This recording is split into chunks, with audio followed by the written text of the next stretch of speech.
Sino mang nagampanan niya at naisakatuparan niya ang tauhid, ang ibig sabihin ay sinamba niya ng tunay na pagsamba ang Allah Subhanahu wa Ta'ala. Ibig sabihin ay hindi siya nagtambal sa pagsamba sa Allah, hindi siya sumamba sa mga Diyos-Diyosan, hindi siya sumamba sa mga rebulto, at iniwasan niya ang mga bagay na maaring mahuhulog sa gawaing shirk. Ay katunayan mapapasa kanya ang paraiso. Ipapasok siya ng Allah Subhanahu wa Ta'ala sa kanyang ipinangakong paraiso ng walang pagbibilang.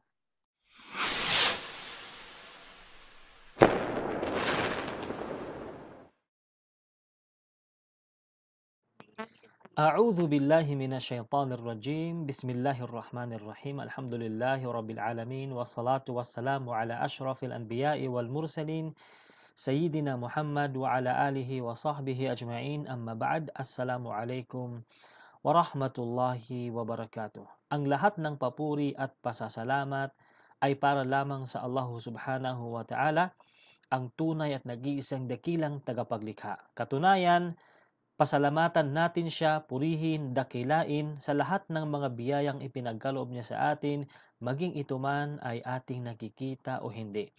Mga minamahal kong mga kapatid sa pananampalatayang Islam, inshallah po, ang magiging paksa po natin, inshallah, sa mga minutong ito ay walang iba kundi ang sinuman ang nagampanan niya at naisakatuparan niya ang tauhid, ay katunayan ipapasok siya ng Allah Subhanahu wa Ta'ala sa kanyang ipinangakong paraiso ng walang pagbibilang. So, alam natin mga kapatid sa pananampalatayang Islam na ang layunin ng pagkakalikha sa atin sa mundong ito ay walang iba kundi ang sumamba sa tunay at nag-iisang dakilang tagapaglikha, ang Allah Subhanahu wa Ta'ala. Dahil sinabi ng Allah Subhanahu wa Ta'ala, "Wama khalaqtul jinna wal insa illa liya'budun." At hindi ko nilikha ang mga jin at mga tao maliban na lamang na ako ay sambahin nila. So kung kaya ang pinakalayunin kung bakit tayo narito, kung bakit tayo nandito sa mundong ito, ay walang iba kundi ang sambahin ang tunay at nag-iisang dakilang tagapaglikha, ang Allah Subhanahu wa Ta'ala.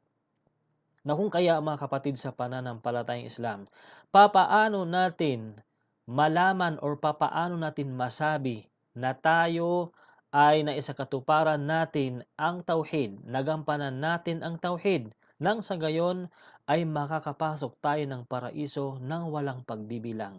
So may mga ilang bagay tayo, may mga ilang gawain na upang malaman natin na nagampanan natin ng maayos at naisakatuparan natin ng maayos ang tauhid o di kaya ang pagsamba sa kaisahan ng Allah Subhanahu wa Ta'ala.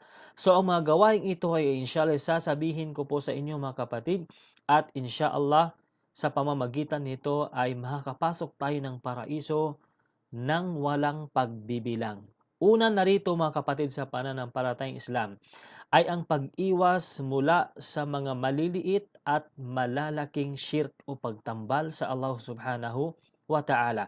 Yung mga maliliit na shirk ay iiwasan natin yon, at ganun din ang malalaking shirk ay iwasan natin yon. Ano pa?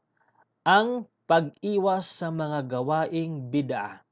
Yung mga gawaing bid'ah, ito po yung mga makabagong gawain or tuklas na kung saan ito ay may kinalaman sa ating pananampalataya at wala itong sapat na basehan na mula or nagmumula sa Quran o sa sunna ng Propeta Muhammad sallallahu alaihi wasallam. Ganun din ang pag-iwas mula sa paggawa ng mga kasalanan at pagsuway sa kautusan ng Allah Subhanahu wa Ta'ala at ng kanyang sugo, at kabilang na rin dito ang tinatawag na tawakkul o di naman kaya ang pananalig at pagtitiwala sa Allah Subhanahu wa Ta'ala sa pamamagitan ng pagsagawa ng mga kadahilanan nito.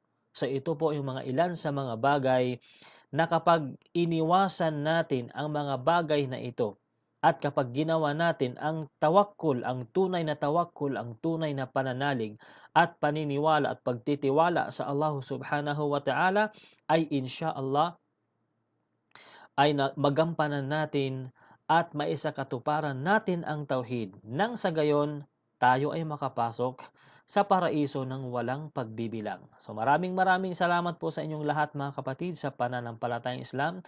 Barakallahu fikum wa sallallahu ala nabiyyina Muhammad wa ala alihi wa sahbihi ajma'in. Wassalamu alaikum wa rahmatullahi wa barakatuh.